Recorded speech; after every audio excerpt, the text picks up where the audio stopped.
Hi everyone, Mike here from the Instructional Design team at MSJC Delta Services. The reason I'm here today is to showcase this piece of technology, the Learning Glass, and how it would benefit you and your students in class through engagement. So first, let's talk about some of the things that learners go through when they're trying to learn. The very first thing that we should talk about is cognitive load theory. In my area, we talk about this all the time, and there are three types of cognitive load. The very first is intrinsic. Now, intrinsic is the type of load that occurs in your memory just by the difficulty of the subject matter, or if you have a learner who's new, or intermediate, or they're an expert. Varying levels of intrinsic load will be on that student. This cannot be changed. Second, we're going to talk about the germane load. The germane load is the integration of new information from the faculty member with the student into the student's current body of knowledge, or their schema. Third, we'll talk about the extraneous load. Now, the extraneous load is the load that we can change and affect as designers or as faculty. This has to do with mostly how we present the materials and the resources. Have we simplified it? Have we distilled it? What does our structure look like? Is it easy to navigate for the learner? So, first of all, we're making a video here. Let's talk about where that video would be useful. Here, I've drawn a diagram of what a discussion prompt might look like. Let's say that this is difficult material for the student. Here, I could insert a video into the class that helps students get past those sticking points.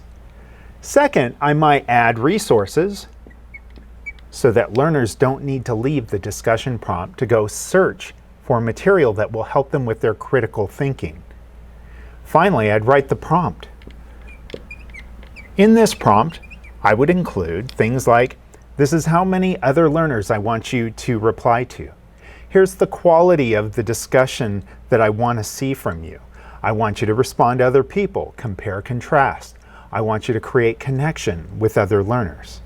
So those are some of the things that I would put into that. Now, it seems very simple.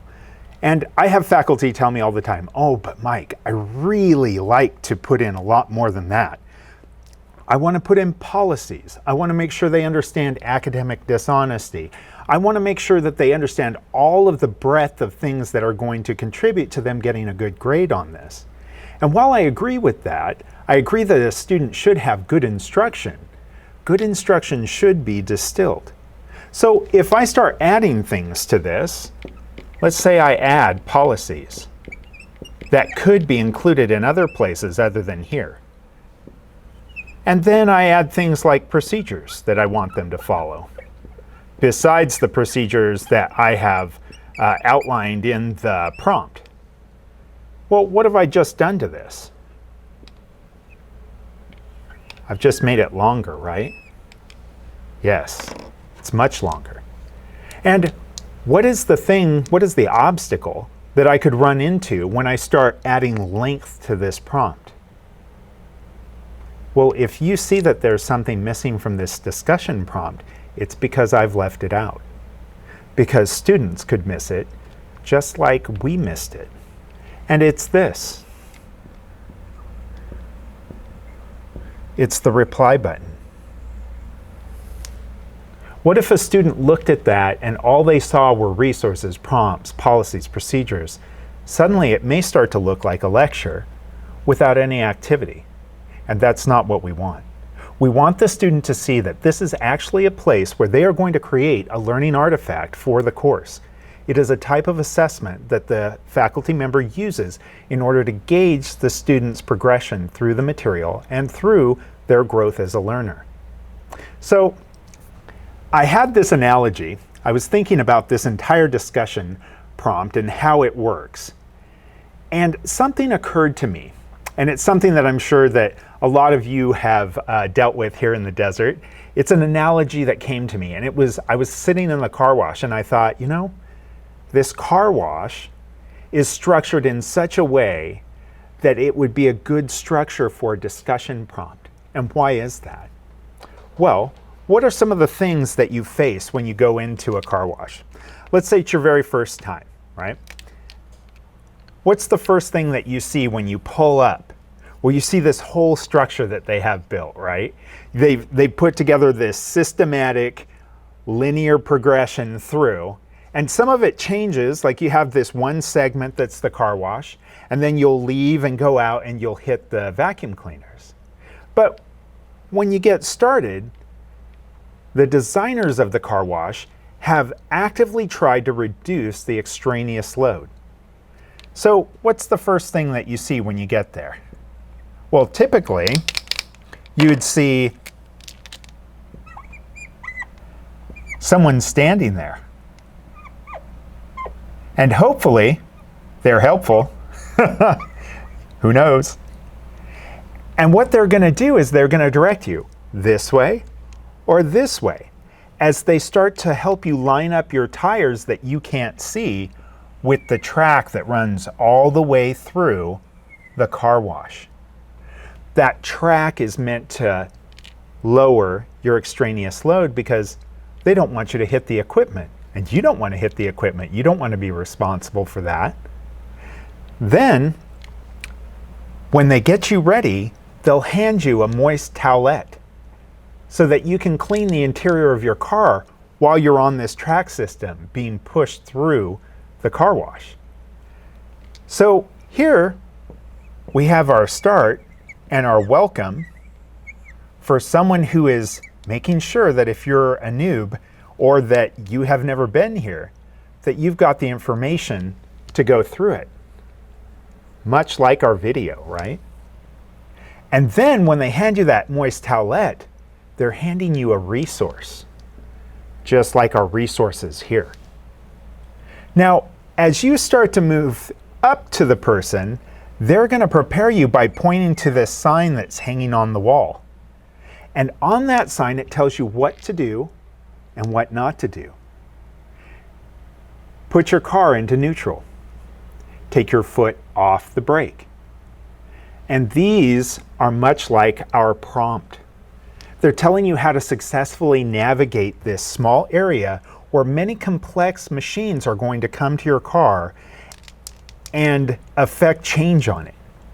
That's what we're doing in the discussion prompt.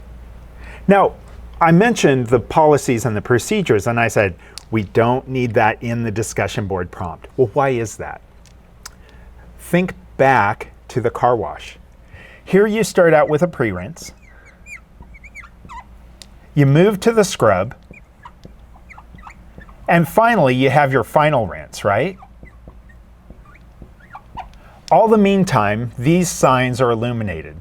Typically, your wait sign is illuminated throughout it. And then when it is no longer illuminated, the go sign illuminates. And this indicates to you that you can move outside to get your car vacuumed. Well, there's something else outside that could be brought inside that could be a part of this, much like policies and procedures may be outside of the discussion board. What is that one thing? Have you thought of it? Here's what I think it is. I think it's that fantastic little vending machine that we all buy our towels and our little trees that make our car smell oh so fresh. If they brought that in here, what would that look like? Now again, it's part of the car wash scene, but is it necessary to this procedure? Is it going to raise extraneous load? Most likely. Is it part of the dynamic progression? It is, but once we've moved outside. So it is part of the dynamic linear progression, but here, if you pulled up to that and your car is just wet on the outside, are you going to want to roll down your window and reach money into this machine and pull out your products in between the scrub and the rinse and then move forward? Well, they're probably hoping that you're not going to get angry at that. I would be upset. So here we've got this piece that doesn't belong here. It still belongs in this dynamic linear progression,